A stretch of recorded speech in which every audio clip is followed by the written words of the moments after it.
Serius lah lepas tersesat weh. Mentang-mentang lah kau nak viral aku sesat, main nak duduk sebelah aku pun tak mau orang.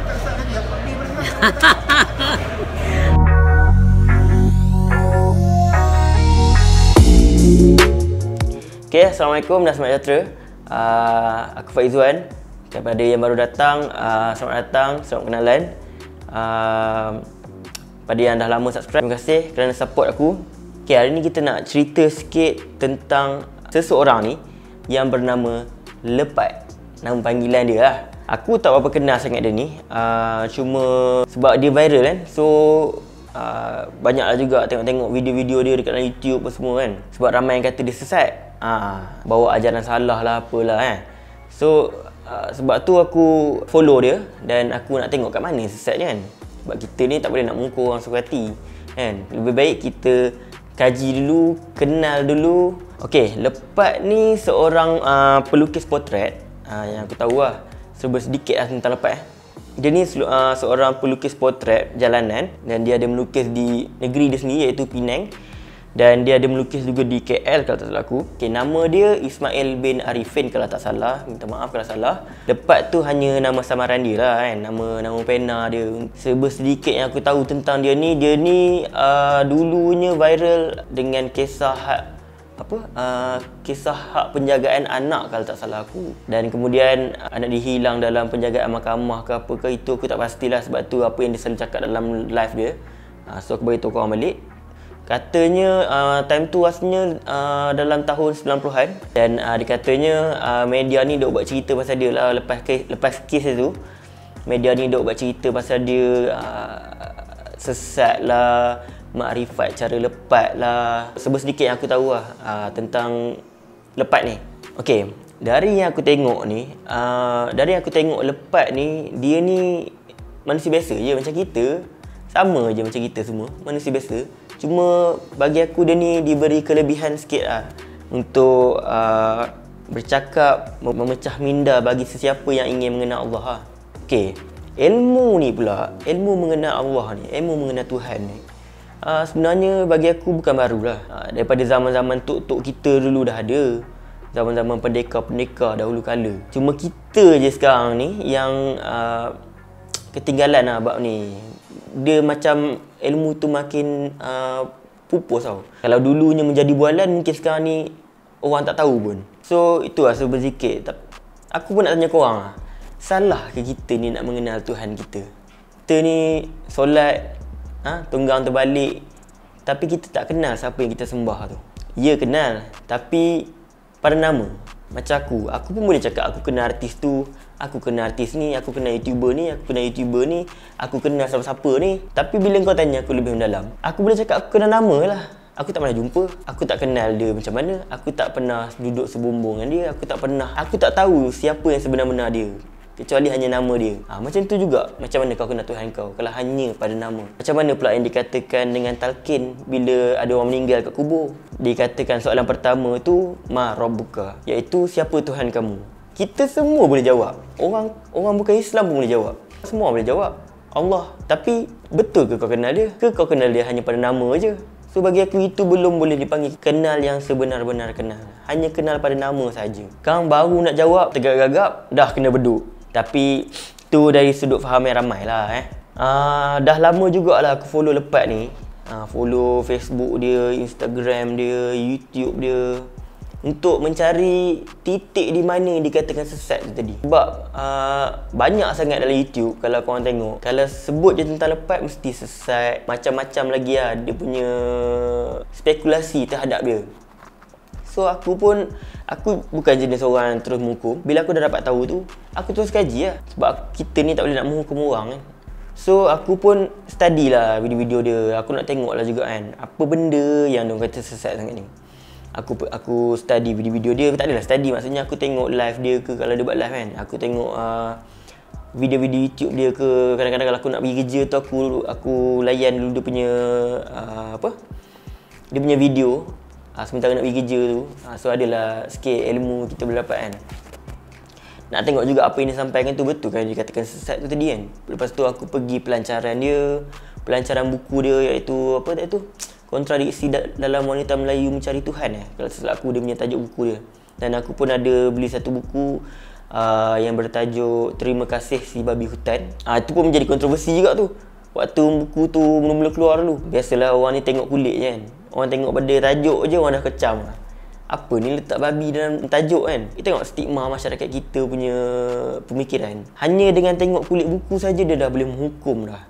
Dia dah mula menghukum orang. Okay, bila aku dah study video-video dia, aku dah tengok kan live dia apa semua. So aku rasa aku tak jumpa pun dekat mana yang sesat. Seperti mana yang dikatakan orang ramai yang mengatakan bahawa dia ni sesat lah apalah. Lagi satu, aku ni tak adalah memandang sangat dia punya luaran dia. So aku pun mencari dekat mana sesatnya, dekat mana yang terpesongnya dia ni. Kalau pun dia sesat, bukanlah masalah bagi aku, bukanlah masalah bagi korang pun. Sebab dalam Quran Allah ada cakap kan, Allah ada firman. Allah cakap, kamu tidak dipertanggungjawabkan di atas amal orang lain dan orang lain tidak dipertanggungjawabkan ke atas amal kamu. Aku tak pernah risau pun kalau disesat. Sebab yang menyesatkan, yang memberi petunjuk itu ya Allah. Allah sendiri dah berfirman dalam Quran. Allah cakap, akulah yang menyesatkan dan akulah yang beri petunjuk. Jadi, kalau dia sesat pun, kau nak risau apa? Siapa yang sesatkan dia? Tambahan lagi, Allah cakap dalam Quran, kalau dia berkehendak menyesatkan seseorang itu, takkan ada sesiapa pun yang mampu menghalang. Dan kalau dia berkehendak untuk memberi petunjuk, takkan ada sesiapa juga yang dapat menghalang. Sebab semuanya kehendak dia. Bila dia berkehendak, jadi, maka jadilah dia. Lama-lama aku follow Lepat ni, aku tak nampak satu point pun yang boleh dikatakan dia tu sesat. Sebab aku tengok apa yang dia sampaikan, apa yang dia mengaji adalah benda yang benar. Dan tak salah pun untuk kita nak mengenal Tuhan. Okey, kelemahan dia tu biasalah. Standard lah bagi manusia macam kita.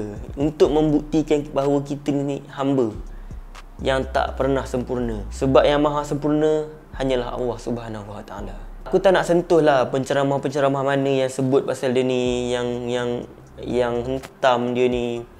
Tak cukup dengan penceramah. Ada jugalah pembikin filem yang acah-acah nak jadi agamawan ni, yang nak perli, nak apa?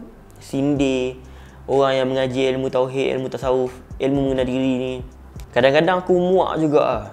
Okey, tapi mungkin itu penyakit hati jugalah bagi aku bila menentang ilmu ni. Sebab kita nak jaga silaturahim kan. Better kita jaga silaturahim antara kita lah. Tak payah bikin masalah, tak payah buat masalah. Sebab kalau kau mengaji ilmu ni bukan untuk kau mencari masalah dengan orang lain. Bukan untuk orang lain, untuk diri kau sendiri, untuk kesejahteraan kau. Sebab itulah kau kena kenal diri kau dulu sebelum kau mengenal Tuhan kau. Dan setelah kau mengenal Tuhan kau, maka binasalah diri kau. Okey, binasa yang macam mana kan? Ini mungkin lain kali lah kita sembang. InsyaAllah kalau ada rezeki, kalau aku rajin. Aku bukan guru, aku bukan orang yang layak untuk bercakap tentang hal ini. Korang boleh tengok lagi banyak video dekat YouTube, atau korang boleh cari guru untuk mengaji tentang ilmu ni. Okay? Sebab perli, sindir ni semua hanya akan memecah belahkan lah.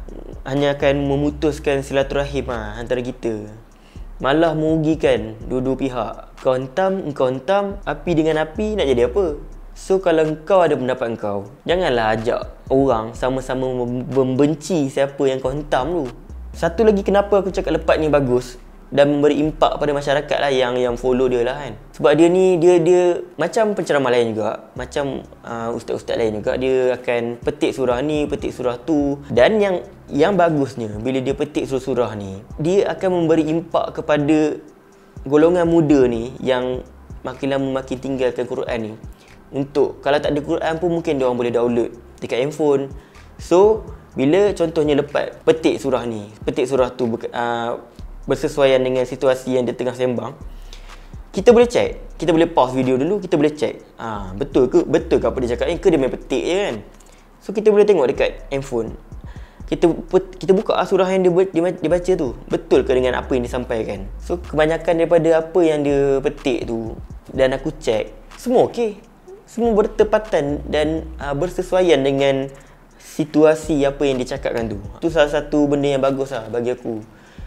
Daripada budak-budak muda ni tak buka Quran, dah download apps dah. Aku pun ni cakap orang kebanyakannya akan download apps Quran ni hanya nak dengar azan je. Dan hampir suku daripada kita pun mungkin tak pernah ada pun apps Quran ni.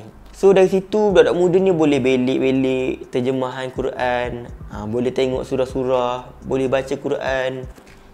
In case ada bacaan Yasin ke apa ke, Yasin tak cukup, kita boleh tengok dekat handphone.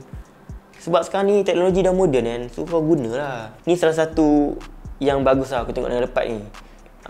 Antara salah satu sebabnya aku download tu pun sebab aku nak tengok betul ke apa yang Lepas cakap ni, betul ke apa yang dia petik ni, ke dia main petik je kan. So aku pun download, aku tengok. So bagi aku bertepatan lah, bersesuaian dengan apa yang dia cakap. So bagi aku tak ada masalah kat situ. Itu memang bagi aku positifnya side lah. Bagi aku Lepas ni, positif side dia membuka minda, memecah minda dan bagi kita berfikir. Dia petik surah. Kadang-kadang dia tak cakap surah apa, dia bagi tahu surah berapa dan ayat berapa. Kadang-kadang kita daripada tak tahu ada surah tu, kita dah tahu oh ada surah ni rupanya. Lepas tu ayat ke berapa kita boleh cari. Benda tu tak ada apa yang salah. So benda yang dia buat tu bagi aku sangat bagus. Okey, tapi tak adalah semua benda pun aku setuju dengan dia. Ada juga benda-benda yang aku tak setuju. Tapi ni bagi pendapat aku sajalah. Tak perlu, korang tak perlu ikut. Dan ianya pun tak semestinya betul, tak semestinya salah. Ianya hanya pandangan aku saja. Kalau korang berpendapat yang sama, maka kita connected to connection lah. Lagi satu, aku tak pernah memandang siapa yang bercakap. Aku lebih memandang apa yang dia cakap. Maksudnya isi penyampaian dia. Aku tak tengok pun zahir dia macam mana. Aku boleh dengar ceramah daripada orang gila, tak ada masalah. Selagi apa yang isi dia cakap tu betul, bagi aku tak ada masalah.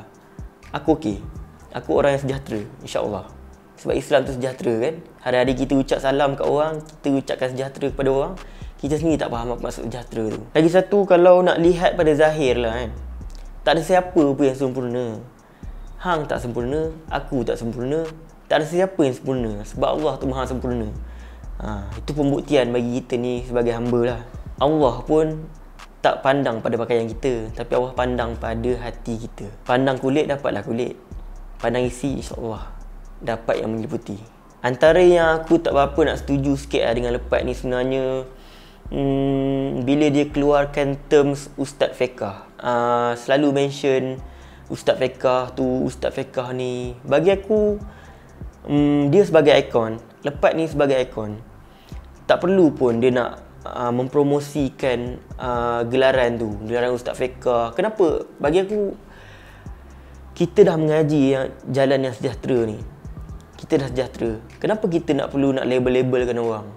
Kalau dia sendiri marah orang label dia sesat, kenapa dia perlu nak labelkan orang ni sebagai Ustaz Fiqah? Dia nak membahagikan antara fiqah dan juga tasawuf ni apa semua. Dia nak bahagikan antara golongan fiqah dan golongan tasawuf, golongan makrifah ni. Bagi aku, sepatutnya dia sejahtera je, tak perlu nak koyak. Maksudnya sepatutnya dia merapatkan lagi silaturahim antara kita. Kita sedia maklum, sesiapa yang belum mengaji lagi ilmu ni, memang susah untuk dia menerima. Sebab untuk proses benda tu memang makan masa sikit lah. Dia memerlukan kita untuk berfikir. Sebab yelah, kita nak mengetahui hakikat sebenar kan, apa diri sebenar diri ni, ilmu ni apa benda. Kita dah sedia maklum benda tu. Memang aku sendiri pun memang susah sikit nak proses mula-mula kan.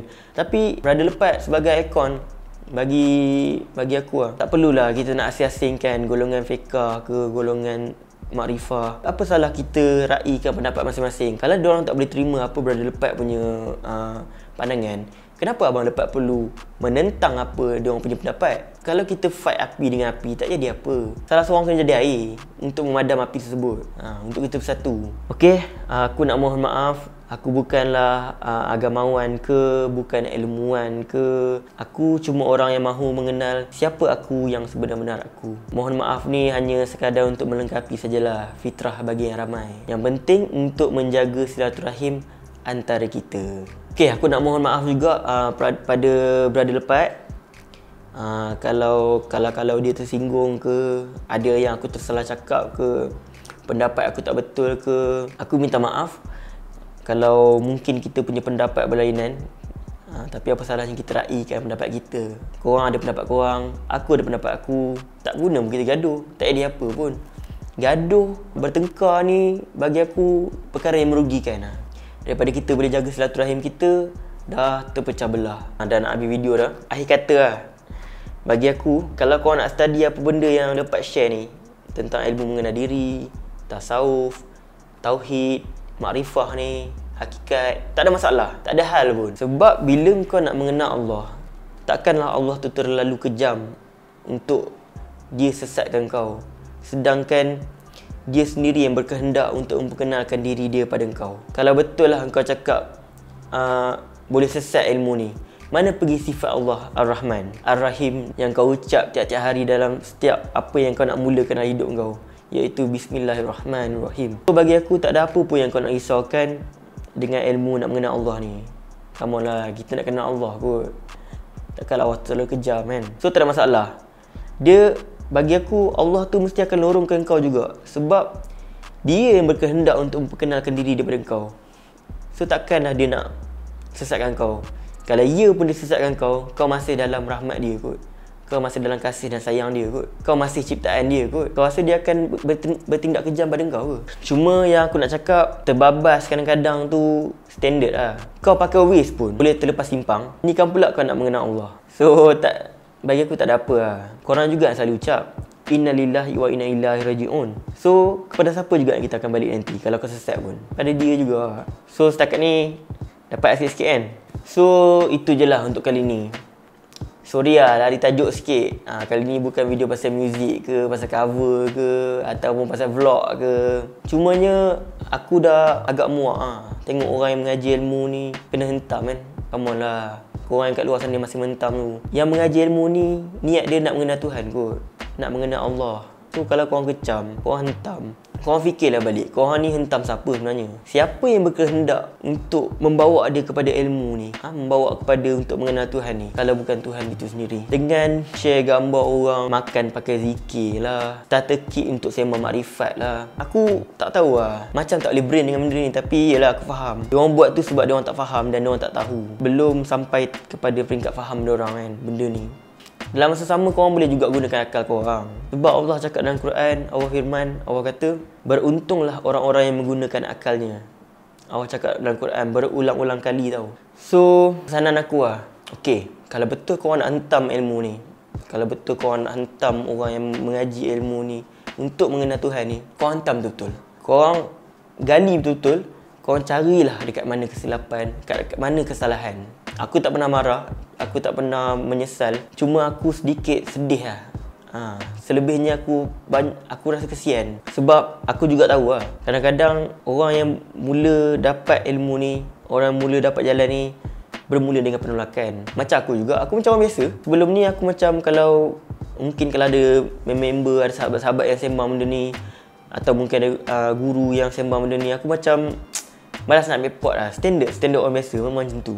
Sebab kadang-kadang bila kau dah gali-gali nak cari kesalahan ataupun nak cari kesilapan dalam ilmu ni, kau nak cari sesat, di mana yang sesat dalam ilmu ni, mesti kau akan jumpa kebenarannya. Dan akhirnya kau akan dapat tahu yang hakikat di sebalik penolakan kau ni adalah permulaan yang Allah nak bagi untuk memperkenalkan diri dia pada kau. So setakat ni sampai tu je lah. Aku tak bercakap meluas pun tentang benda ni. Cuma aku nak react sikit lah pasal brother lepat yang banyak orang cakap sesat kan. So itu sajalah.